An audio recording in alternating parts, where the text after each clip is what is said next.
Shalom peuple de Dieu, je vous salue au nom puissant et glorieux de notre Seigneur et Sauveur Jésus-Christ de Nazareth. Alors c'est bien moi votre sœur Déborah. Pour ceux qui me connaissent, la sœur Abigail. Je viens encore devant vous, ça fait longtemps quand même que je ne fais plus vraiment de vidéos, que je ne donne plus le message que le Seigneur m'a donné.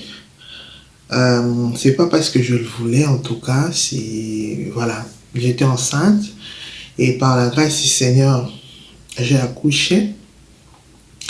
Mais comme on dit, je suis encore fatiguée parce que j'ai accouché bientôt, donc je viens d'accoucher, on va dire. Ça fait que 2 semaines, pratiquement, pas encore 2 semaines totalement, mais ça fait quand même 1 semaine et demie, on va dire. Mais le Seigneur, voilà, c'est l'œuvre du Seigneur. Voilà, c'est l'œuvre du Seigneur, on fait comme on peut, mais c'est pas par notre propre force, c'est par la grâce du Seigneur qu'on arrive à faire quand même. Comme vous voyez, je suis en pyjama, et voilà, le Seigneur m'appelle, donc je dois quand même le faire. Alors, avant toute chose, on va d'abord prier. On va prier le Seigneur pour sa grâce, sa miséricorde, pour sa bonté dans nos vies et dans chacune des vies des personnes qui vont écouter ces messages en tout cas. Prions.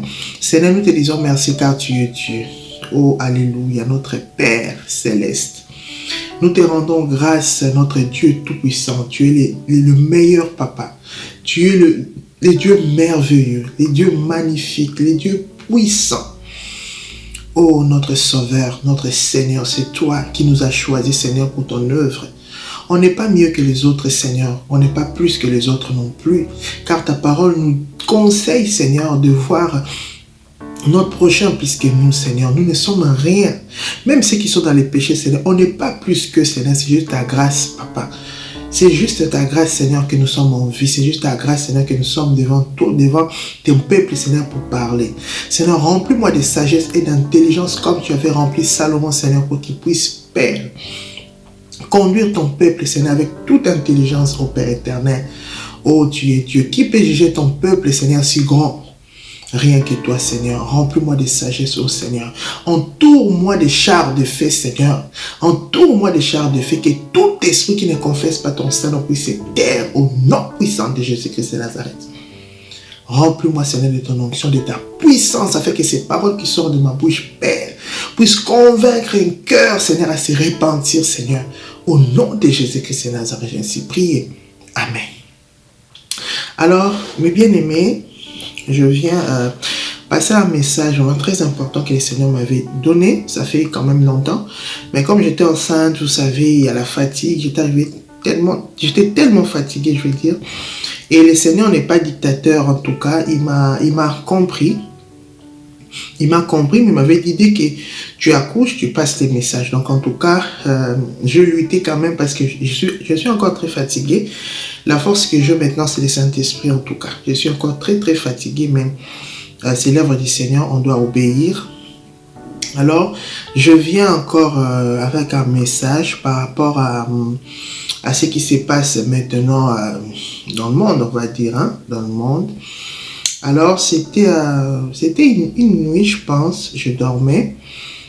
Et moi, je ne suis pas quelqu'un qui suit trop d'actualité, en tout cas. Parce que, comme je vous ai dit, je n'ai pas de télé. Je n'ai que l'ordinateur que j'utilise de temps en temps avec mes enfants pour écouter les adorations, des prédications, des chansons des enfants, tout ça, des cantiques maternelles.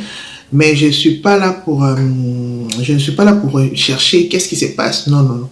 En tout cas, il y a quand même des gens qui m'envoient des vidéos, qui me posent des questions. Qu'est-ce que tu penses, ma soeur, sur ça? Regarde ça, voilà. C'est par là que je sais des choses. Hein. C'est à cause de ces personnes-là que j'arrive quand même à savoir ce qui se passe dans le monde. Et avant que la guerre entre la Russie et l'Ukraine commence, en tout cas, le Seigneur ne m'avait pas, comme à tout le monde, hein, le Seigneur nous disait toujours qu'il y aura la guerre, tout ça, mais le Seigneur ne doit pas préciser par où cette guerre va commencer. Donc, je suis clair à ce sujet, mais Le Seigneur m'avait parlé de Mélenchon parce qu'il y a des gens qui disaient « Ah, c'est lui qui va sauver la France, c'est lui, il a la tête bien faite. » Et moi aussi, je me suis un peu embarqué dans ça. En suivant ces discours, je me suis dit « Ben tiens, là, je vais d'abord écouter ces messieurs pour savoir quel est son meeting, tout ça. » Et depuis je l'écoutais, je me disais « Ah ben, ça peut être lui aussi qui peut... tout changer. » Mais plus je l'écoutais, en fait, plus le Seigneur... je n'étais pas convaincu, en fait. Je ne sais pas comment dire. Charnellement, j'étais convaincu parce qu'il parle bien. En tout cas, il est intelligent, il est sage. Charnellement, oui, mais spirituellement, je n'étais pas convaincu parce que je me disais, mais si le Seigneur a choisi Mélenchon pour sauver la France, mais pourquoi le Seigneur continue à donner des messages que la France sera frappée, la France sera détruite, tout ça? Pourquoi le Seigneur continue de donner des messages pareils? Alors, ça s'est limité là. Voilà, j'ai regardé, puis c'est bon. Et quelques temps après, le Seigneur m'a visité. Il m'a donné une vision où je voyais Mélenchon était élu président. Il était devenu président et je le voyais. Et bon, le Seigneur m'avait donné mon exemple moi-même parce que moi, je n'ai pas de papiers. Je n'ai pas de papiers, en tout cas, moi et mon mari, on est sans papier. Et je me suis vu Mélenchon qui m'a amené quelque part dans des bureaux. En fait, il criait sur les gens. Pourquoi cette dame, jusqu'à maintenant, elle n'a pas de documents? Elle a quand même fait 5 ans ici, des territoires, tout ça. Et voilà, il faut lui donner des papiers, vite fait, vite fait. Et quand ils ont vu les présidents qui étaient avec moi, vraiment, ils se sont dépêchés, ils ont commencé à faire. Et le même jour, ils ont tout fait, en fait. Ils ont tout fait, il y a la carte, tout ça. Moi-même, j'ai dit, ah, mais comment tout ça peut se faire les mêmes jours comme ça? Je me suis dit, ah, ça c'est les diables, là, ça c'est pas Dieu, c'est les diables. En fait, les diables avaient produit il avait produit ces songes-là. Il avait produit ces songes, mais le Seigneur a permis à ce que je puisse le voir pour me montrer comment aussi d'autres personnes ou d'autres chrétiens aussi confondent, parce qu'il y a d'autres chrétiens aussi qui soutiennent Mélenchon, en tout cas, fortement, hein, c'est lui, vraiment, c'est lui. Alors, le Seigneur m'a fait comprendre que, voilà, ce n'est pas question que ce n'est pas le choix de Dieu, mais ce n'est pas lui, en fait, qui va sauver la France. Alors, je me suis réveillé, je priais le Seigneur, j'ai dit, ah, merci Seigneur pour tout ça. Et quelques jours après, le Seigneur me parle. Là, ce n'était pas une vision, le Seigneur me parlait. J'étais parti, j'avais une consultation pour ma grossesse, en fait, ma dernière consultation. J'étais parti chez le gynécologue. Quand je suis arrivé, ils m'ont retenu quand même de dire, ah, ton enfant, le cœur, il ralentit, tout ça, on va quand même faire les contrôles pour voir que si tout va bien, voilà. Je suis resté, ils m'ont fait un monitoring, et pendant que j'étais couché sur les lits, les gens qui connaissent les monitoring, c'est un appareil qu'on met sur le ventre pour capter le cœur du bébé. Alors, j'étais allongé, sur les lits, j'étais allongé, et quand j'ai dormi, en fait, une petite sommeil, je veux dire, de quelques minutes seulement. Et le Seigneur me parle, j'entends la voix de Dieu, il me dit, tous les chemins qu'ils vont proposer, ça mènera à la mort. Rien que les chemins que Jésus-Christ montre, tous les chemins que les gens du monde, en fait, les dirigeants du monde vont proposer, va mener à la mort. Mais c'est le chemin Jésus-Christ mène à la vie. C'est le chemin Jésus-Christ mène à la vie et sauve. Quand le Seigneur a fini de me parler, je me suis directement réveillé. J'ai dit, mais le Seigneur m'a vraiment parlé. Le Seigneur m'a parlé que tout ce que ces gens vont proposer, en fait, ça ne sert à rien. Même ce que Mélenchon propose, mais ça mènera toujours à la mort parce que c'est un homme. La parole de Dieu est vie et vérité. C'est vrai, la parole de Dieu. Alors, ça a confirmé, j'ai dit, ben, ce n'est pas Mélenchon qui va sauver la France.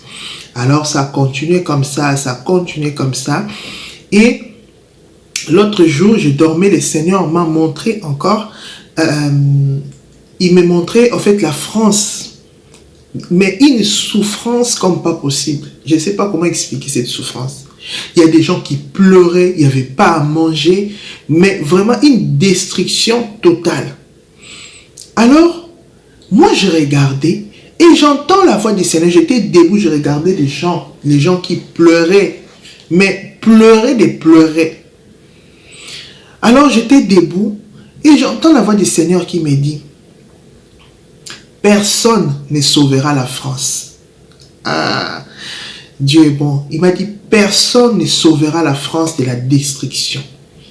Peu importe le président qui va être élu, personne ne sauvera la France de cette destruction.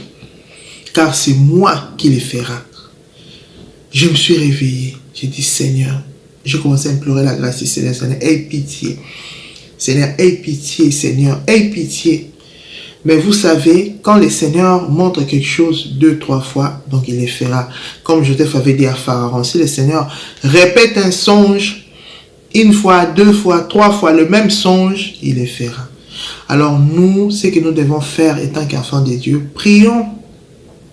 Parce que si je ne me trompe pas, dans le Nouveau Testament, il y a l'apôtre Paul qui dit, si quelqu'un parmi vous est à souffrance, qu'il prie. Il y a la souffrance. En tout cas, ça sera vraiment dur. Il y a des moments très durs qui arrivent. Il y a des gens qui les prennent comme des blagues, mais je vous dis, mes frères, il y a des moments très durs. Le temps où j'avais fait des vidéos, je crois, ça fait quand même quelques temps passé, j'avais parlé de la famine, pardon. Il y a des gens qui se sont moqués de moi, même de ma propre famille. J'ai parlé à ma mère, j'ai parlé à mes frères. Les gens se sont moqués de moi. Ils me disaient, ah, toi, vous, en tout cas, vous les Africains, vous êtes toujours là en train de voir des choses. Mais je n'étais pas la seule, en tout cas. Il y avait d'autres sœurs, d'autres frères qui parlaient de ça. Aujourd'hui, on en est où? Il y a des prix qui montent, ça monte jusqu'à où? Voyez-vous comment le Seigneur fait les choses? Quand il nous avertit, il faut écouter.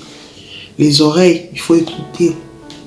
Il ne faut pas tout de suite critiquer ou juger quelqu'un parce qu'il vient donner des messages. La Bible dit d'examiner toutes les prophéties, d'examiner. Nous, on n'examine plus. On est là en train de critiquer, vous, avec vos songes, vous voyez seulement.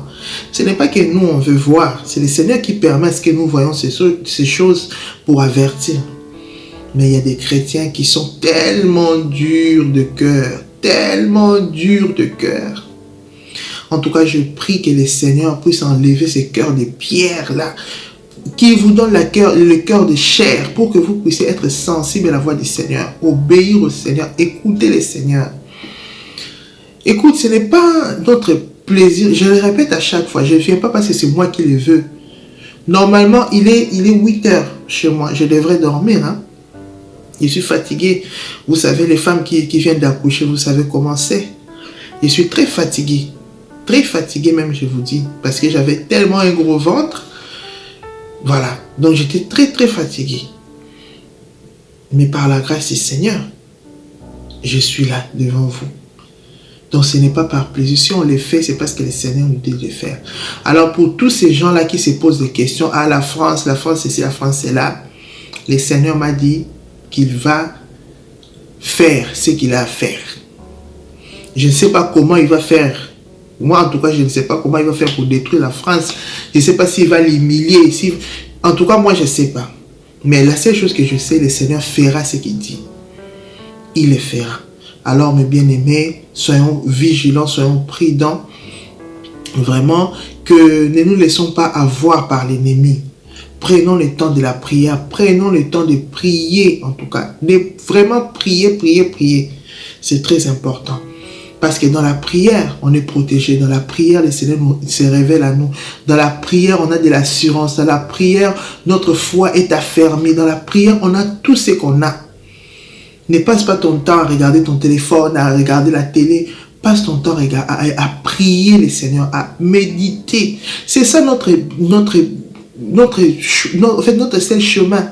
C'est la parole de Dieu, c'est la prière. C'est la parole de Dieu et la prière. Mais mon bien-aimé, qu'est-ce que toi tu fais de tes temps libres?